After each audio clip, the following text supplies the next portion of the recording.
नमस्कार भक्तजनों, आज हम इस वीडियो में सुनेंगे माघ मास महात्म कथा का 26वां अध्याय, जिसमें उस प्रेत के आगे की कथा के बारे में वर्णन किया गया है। अगर आप इसके पहले की कथा नहीं सुने होंगे उस प्रेत के बारे में, तो उसका वीडियो आपको मेरे चैनल के प्लेलिस्ट में मिल जाएगा, वहां से आप सुन सकते हैं। नहीं तो उसका वीडियो का लिंक मेरे इस वीडियो के डिस्क्रिप्शन बॉक्स में मिल जाएगा, वहां से आप सुन सकते हैं। तो आइए विघ्नहर्ता श्री गणेश का नाम लेकर इस कथा को आगे सुनते हैं। पथिक कहने लगा कि हे प्रेत, तुमने सारस के वचन किस प्रकार और क्या सुने थे, सो कृपया करके कहिए। प्रेत कहने लगा कि इस वन में कोहरा नाम की नदी पर्वत से निकली।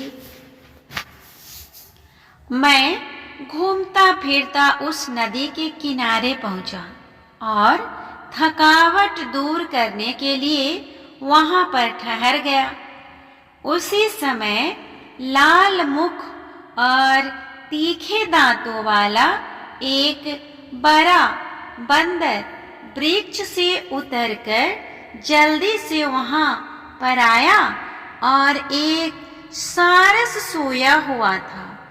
उस चंचल बंदर ने कई एक पथिकों को देखकर उस सोए हुए सारस को दृढ़ता से पैरों से पकड़ लिया और तो सब पक्षी उड़कर वहां से चले गए, परंतु सारसी भयभीत होकर विलाप करती हुई वहीं पर रुक गई। नींद से दूर होने तथा भय से नेत्र खोलकर सारस ने बंदर को देखा और मधुर वाणी में कहने लगा, हे बंदर, तुम बिना अपराध मुझको क्यों दुख देते हो? इस संसार में राजा भी केवल अपराधियों को ही दंड देते हैं। तुम्हारे जैसे श्रेष्ठ प्राणी किसी को पीड़ा नहीं देते। हम अहिंसक और दूसरों के कर्मों को नहीं देखते। जल की कई खाने वाले, आकाश में उड़ने वाले, वन में रहने वाले, अपनी स्त्री से प्रेम करने वाले, दूसरों की स्त्री को त्यागने वाले, दूसरों की बुराइयों से दूर रहने वाले, चोरी न करने वाले, बूढ़ों की संगति से वर्जित, किसी को कष्ट न देने वाले, सो इस प्रकार मुझ निरपराधी को हे बंदर छोड़ दो। मैं तुम्हारे पहले जन्म के वृतांत जानता हूँ। यह वचन सुनकर वह बंदर उसको छोड़कर दूर बैठ गया और कहने लगा कि तुम मेरे पूर्व जन्म के वृतांत को कैसे जानते हो? तुम अज्ञानी पक्षी हो और मैं वन में घूमने वाला। सारस कहने लगा कि मैं अपनी जाति की स्मृति के बल से तुम्हारे पूर्व जन्म का सब वृतांत जानता हूँ। तुम पूर्व जन्म में विंध्य पर्वत के राजा थे और मैं तुम्हारे कुल का पूज्य पुरोहित था। तुम राजा होकर अपनी प्रजा को पीड़ा दिया करते थे। विवेकहीन तुमने बहुत सा धन इकट्ठा किया, सो वानर प्रजा की पीड़न रूपी अग्नि की ज्वाला से तुम पहले ही तप चुके हो। पहले तुम कुंभी पाक नरक में गिराए गए। तुम्हारे शरीर को नरक में 3000 वर्ष बीत गए। फिर नरक से निकलकर बचे हुए पापों के कारण इस बंदर की योनि में आए हो और तुमको और मुझको मारना चाहते हो। पूर्व जन्म में तुमने ब्राह्मण के बाग से लूटकर बलपूर्वक फल खाए थे। उसका यह भयंकर फल हुआ कि तुम वानर और वनवासी हुए।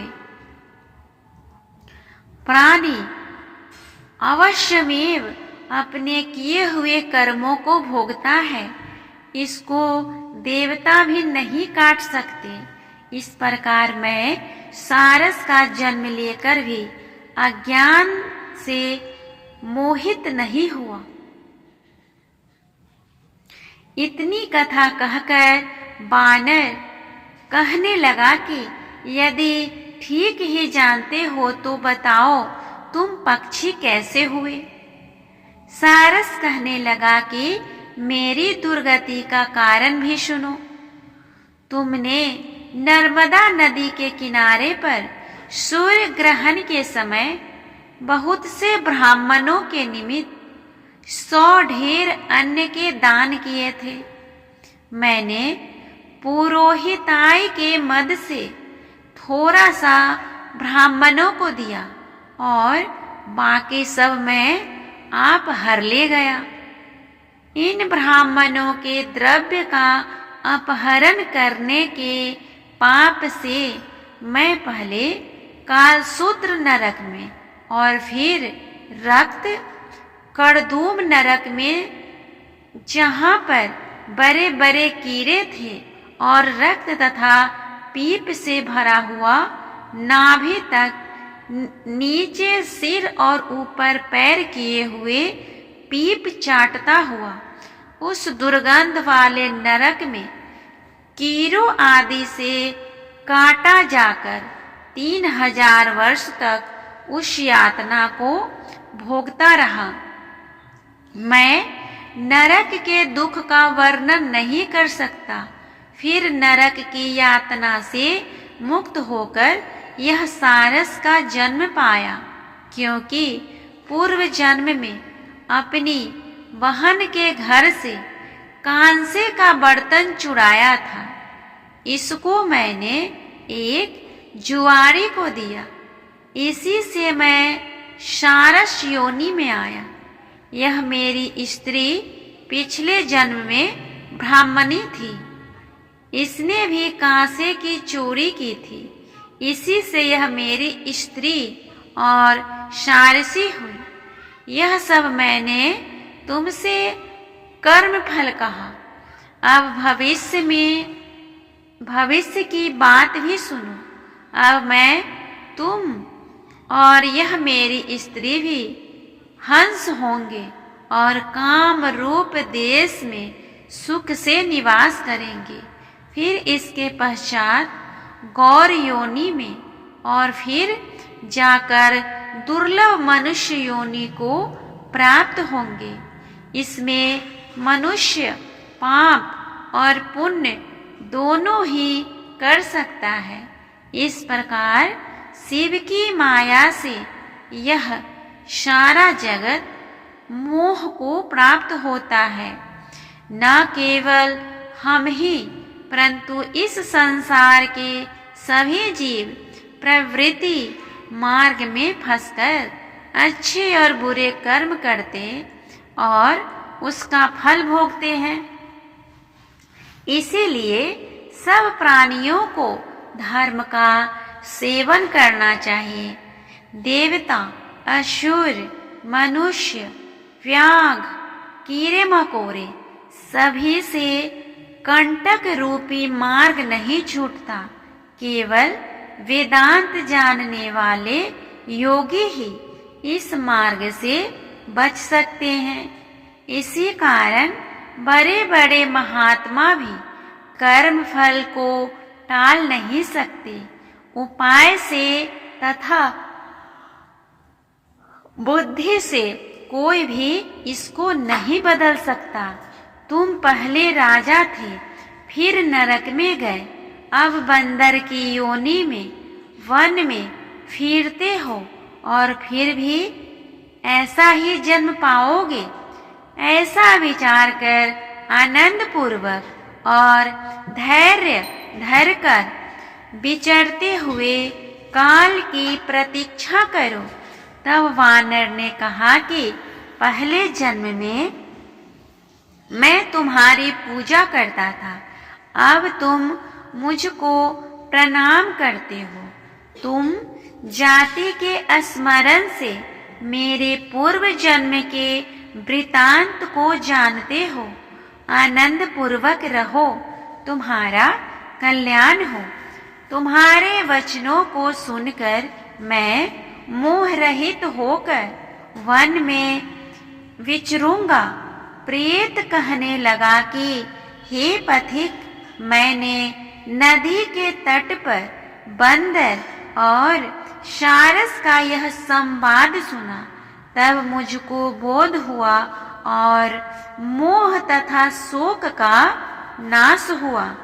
इस तरह हमने सुना माघ मास महात्म कथा का 26वां अध्याय। यह व्रत कथा आप सभी को कैसा लगा कमेंट करके बताएं, और अगर अच्छा लगे तो मेरे इस वीडियो को लाइक और शेयर करना ना भूलें और मेरे चैनल को भी सब्सक्राइब कर लें।